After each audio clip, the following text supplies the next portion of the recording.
Hello everybody, my name is Adam and we're back in Planet Zoo today for a path tutorial. Let's get into this. Now, paths in Planet Zoo. I know a lot of people have a lot of trouble with the pathing system in Planet Zoo. And believe me, if you're thinking you're one of these people, you're not the only one. I also, well, back in the day, I used to have a lot of problems with the pathing system because I didn't understand it properly. And even now, when I do understand it, I still have problems with the pathing system. But hopefully this tutorial and this little demonstration to you today will help you on your way to improving your path making skills, if that's a thing. I've selected a path, select any path for demonstration purposes here, and everything you're going to need to do with paths you're going to find in this bottom right hand corner here in two different menus. So we've got the initial basic first menu with angle, snap, length, camera and width. For camera, I normally leave it on camera will follow, and this basically lets the camera follow you along as you place your path so you don't get lost of what you was actually doing. So let's delete these and look at some more options.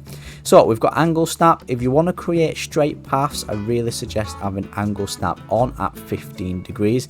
If you want the path to go wherever your mouse wants to go, then just turn this off. We've got length, which is obviously very self-explanatory, the length of the actual path. And then we've got width, again, very self-explanatory. This is the width of the actual path.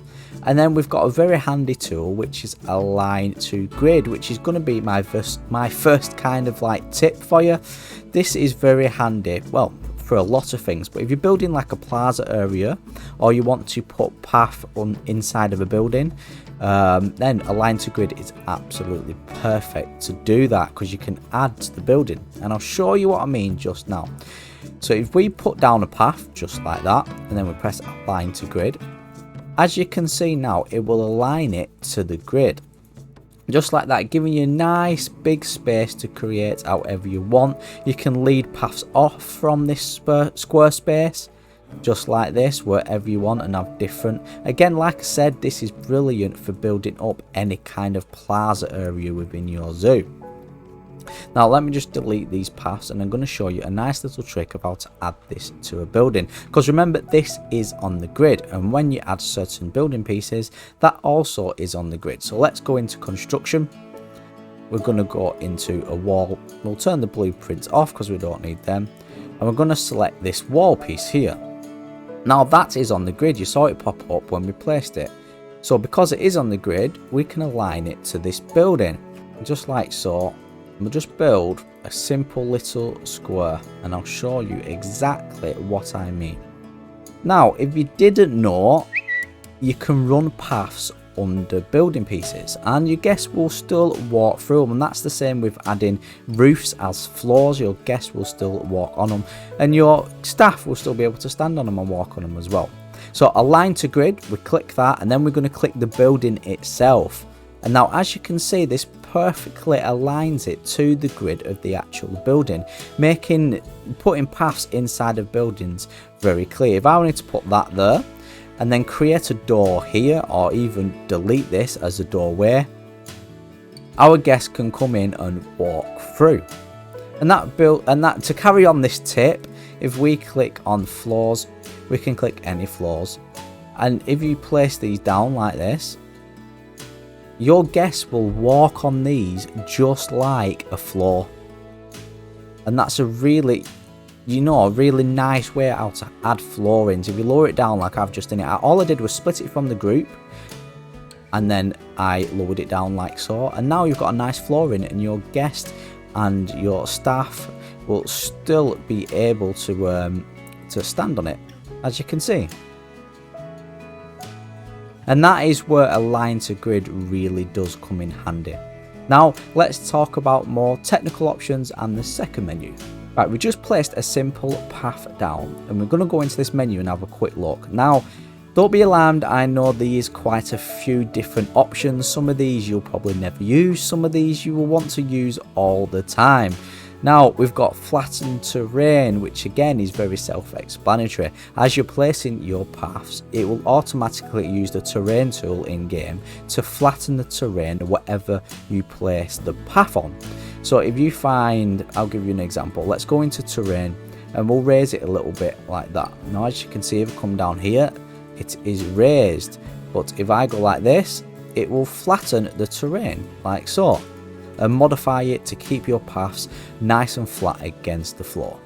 Tunneling, now this is how you would create, and probably what you've seen many other content creators, including myself, create underground viewing areas.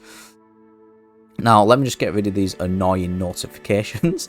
So if we place a path like that, right, just like that, you can see it modifies the terrain again, and this is how we now build underground. So if I hold the shift button and I lower my mouse slightly down like this, slightly more down, we create steps. A little bit up is a slope, a little bit down is steps. You can see it starts to dig its way now underground. Now if I hold the shift button again, and this time move it up, sorry, 1 second, we'll come down here. So now it is level. You can see I can start digging out this terrain and making a lovely little tunnel now. And this is how you would create, you know, your underground viewing areas as well. You would just dig this out from the bottom. I'll just quickly show you, because I know a lot of people want to know how to actually create this. Flatten it out, then you would put a piece of glass barrier between here and here, because glass barriers hold water. You fill up the water, you have your habitat here, Bob's your uncle, Fanny's your aunt, you've got an underground viewing area. So that's flattened terrain and tunneling done. Now path supports, again, it's just really, well, what it says, it's path supports. Same with curved slopes, it's just giving your path a different variety, a different look. Same with curb on ground, as you can see, the curb is now on the ground. Railing on queue, we don't need to bother about that. That's to do with queuing for your facilities, not for your facilities, sorry, for your rides. And then we've got railing on ground queue, don't need to worry about that. Railing on elevated, so as you will see, if I build up now, it will add a nice little railing like so to your path. You can obviously turn this off and have no railing and create your own custom railing. That's what I prefer to do. And then you've got railing on elevated, again pretty much the same thing. Railing on ground path, again it's just railing on the actual ground path itself, which gives it that little like unique look to say like it's, you know, a guided area, or maybe add it as like a custom queue or something like that. And every path also has a different railing, as you can see here. All the different paths have all the different railings, which are quite cool, to be honest. And then we've got elevated length. Now this is where we get into the even more technical stuff. So I've just turned all the settings off and I've just placed this path. And we're going to talk a little bit about elevated length. Now this is normally off, so if we click this, and then we can adjust it to whatever you want. Now if you really want to get tricky with your paths, you can do. I'm just going to make a little staircase up here to demonstrate this.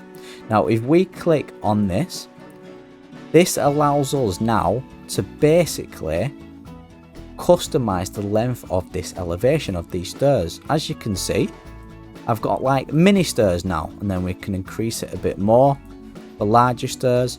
But this really helps when creating any overhanging viewing areas or a different level to your zoo. So if we put this on the lowest it can, you can see we can make a little slope, we can even come down a bit like that, we can come down a bit more, and we can create a total custom path whichever way we want. It's starting to turn out looking like some kind of amusement park right now, but yeah, you can see the variety and absolute customizations you can get, and this can get you out of some tricky situations as well. There's a couple of ways how I would go about deleting paths. You can either hover over one and right click on the path itself to delete it, or the easiest way is to click delete path here, hold the mouse button down, the left mouse button, and just run over the path you want to delete. When you are aligning path to the grid, it doesn't have to be square like this. If you just unclick square edges, you can see you can have a nice little rounded path also. And that is pretty much everything you're going to need with the pathing system in this game. I'm going to quickly show you how to make a circle. I've shown this many times in many of my videos, but you want your angle snap on, as you can see it's on here, 15 degrees.